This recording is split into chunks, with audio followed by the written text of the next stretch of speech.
Welcome to Not Milk Never Milk. Subscribe if you're lactose intolerant. You already have Docker installed and an image built, so start by deciding a host port to expose. Run Docker ps to confirm no conflict, then launch with Docker run dp 8080, 80 name myapp myimage.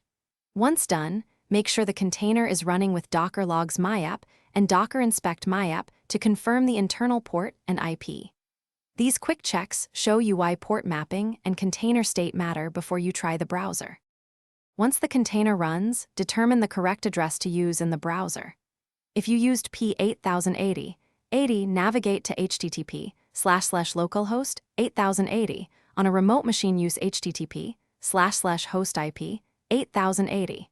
If you used a custom network, inspect the container IP and route traffic accordingly. Make sure any host firewall permits the chosen port and that Docker Desktop's virtual network forwards it. If SSL is required, configure a reverse proxy like Nginx inside another container and expose 443 with proper certificates. Now finalize by verifying the service responds.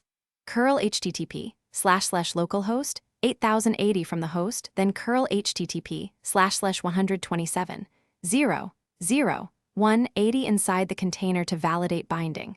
Once those succeed, open your browser and load the mapped host port. If the page fails to load, one key troubleshooting step is to confirm your app binds to 0.0.0.0 rather than localhost. Otherwise, it won't accept external connections. Also, recheck Docker run p settings and any firewall rules to resolve common blocks. Thanks for watching. If this was helpful, leave a like and consider subscribing. See you next time.